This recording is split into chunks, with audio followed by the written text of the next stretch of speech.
Little Big Planet.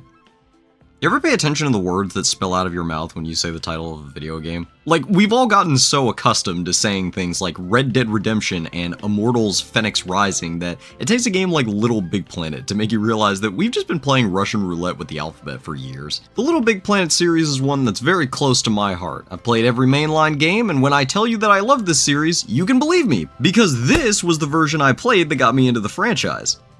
And this was the version of the game that got me out of the franchise. I think a big reason I hold Little Big Planet 2 in such high regards is simply because it was such a huge jump for me when my parents got me a PS3. Not just because of the restrictions the PSP port had for the first game, but because I was able to actually go online now.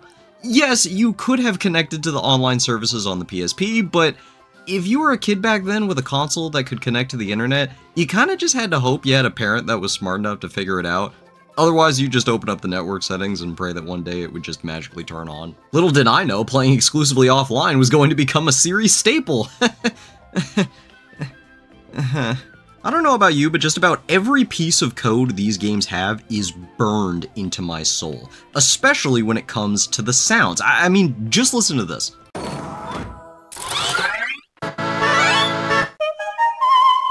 It just, oh my god, it does something to my brain. And don't even get me started on the score bubble sound getting incrementally higher pitched the more that you collect in a row. A smart man would say something like, this cleverly taps into the hardwiring of our brains to want to complete something we've started and do it the most efficient way possible.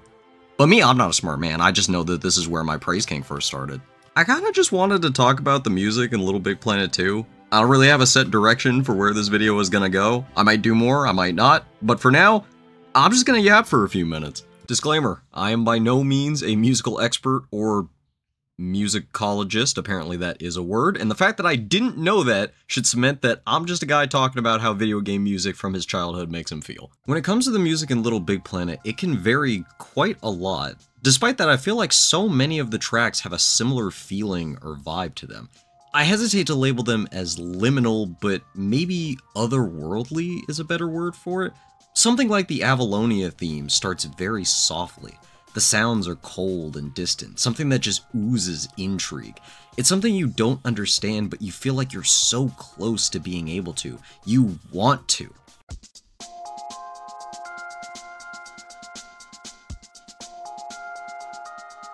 And before you realize it, the beat kicks off, exploding into a cacophony of synth and sci-fi.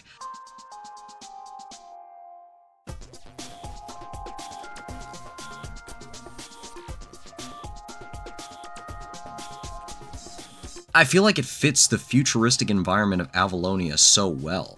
It's peppy and optimistic, yet oddly eerie at parts, almost spooky. I think it perfectly encapsulates the feelings we tend to have about our own futures.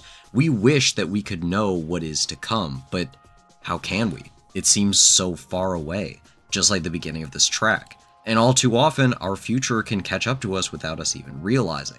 I think our hope for an idealistic future can clash with our fear of what may come instead, which might explain the undertones of creepy synthwaves drowned out by the lighter, more fun notes, or at least they try to drown out the lingering, darker undertones. But eventually, it comes bubbling to the surface.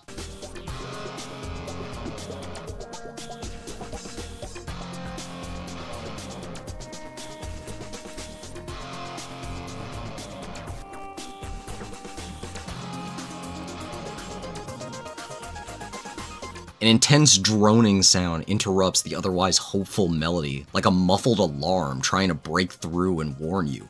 This isn't the future. It's what we hope for it to be. The kind of utopia we imagine after watching The Jetsons. This is the future from a much harsher, less fantastical view.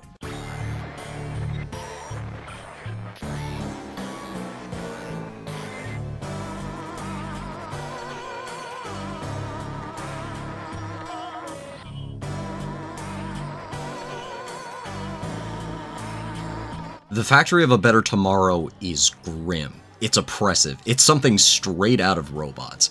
The haunting, operatic voices interjected by the beeps of machinery paint the image of someone attempting to bring what little distraction and joy they can to themselves while they whittle the hours away. And as that singing fades out, you can really focus on the actual instrumentals on this song, and it's kind of terrifying.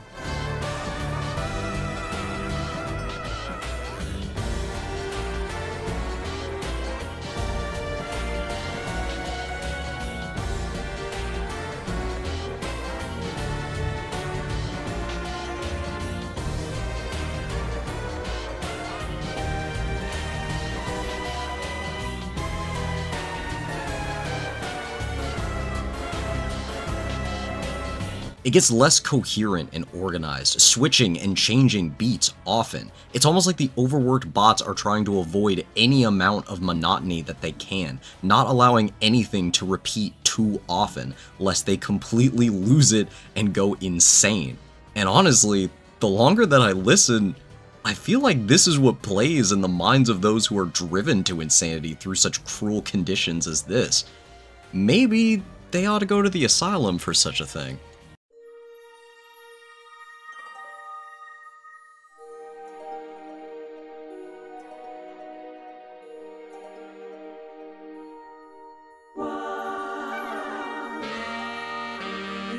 Eve's Asylum may be the most unsettling location in the game to me, and I think the music is a big reason why. That surely seems confusing based off what you just heard. Compared to the other tracks, it sounds, well, downright enchanting. It's tranquil, it's beautiful, it's almost like it's beckoning you like a siren's call. Despite how pretty everything looks, despite how magical the music sounds, however, something feels off.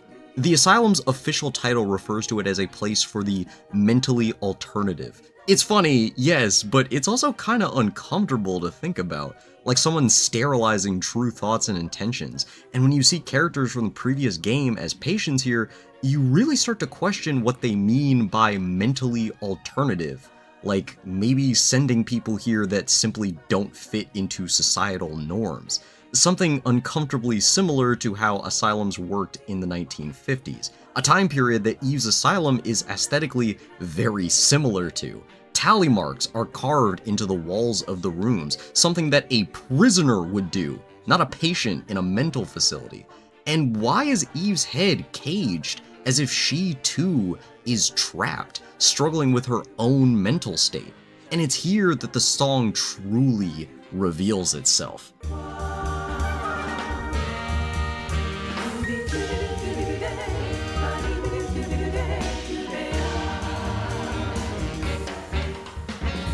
A melody initially hiding behind a facade of soothing instrumentals becomes more bombastic. It blooms into a very splashy kind of jazz, no longer a passive tune but an active performance. What once was an angelic voice orchestrating music now has a big band guiding the voice.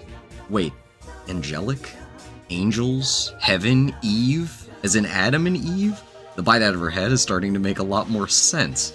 Eve is the forbidden fruit, which would make the lustrous garden around her asylum Eden. Adam and Eve were punished for not conforming to the rules of God, just as these poor patients are being punished by not conforming to the rules of society. The jazz makes complete sense too. Jazz is a genre that emphasizes the performers over the composer. It was not only a rebellious kind of music, but a rebellious form of art. Maybe the heavenly voice at the beginning isn't meant to mask something, but to show who's in charge, show who's the leader. When it finally erupts into jazz, it's showing a break from the norm, a subversion of the rules. Or maybe it's just a really catchy song from a video game about destroying negativity. I feel really shy and self-conscious when it comes to things like this because ultimately, something as special and personable as music touches people in different ways. It may be one of the most subjective things on this little big planet. So what if I'm just completely insane? What if I just went on that long rant and instead of people feeling relieved that someone was able to put something into words that they didn't realize had an explanation, they're instead shaking their heads in confusion wondering how I could have possibly heard or seen any of what I just talked about. I held back on making a video about this game's soundtrack for so long because of those worries, but I realized something. If this video reached you, chances are you and I had a pretty similar childhood. We played these games first thing in the morning until really late at night, like probably much later than we probably should have. We forged friendships and made levels that were probably really terrible, but we had a blast doing it. And we have these tracks, these sound effects burned into our brains. Not because we played the story levels to death, though of course we also did that. No, because we went to our moons and fiddled around with the music for hours, because we played countless community-made levels that incorporated that music. Whether it was from Da Vinci's Hideout or The Fist of Craft Earth, whether you knew the name of the song or not, you could hum along to it if anyone started singing 2 notes of it. You probably go back to the OST every so often and get a flood of memories wash over you as if you were playing for the first time all over again. And if I'm right in my assumption, then you probably just want to talk about it. Or I guess listen to someone talk about it in this case. So even if what I said about the music sounds insane to you, even if you think I deserve to be locked up in Eve's Asylum, I hope at least you and I could reminisce about these old songs together. And I hope it was a good time. Who knows? Maybe we'll do it again sometime.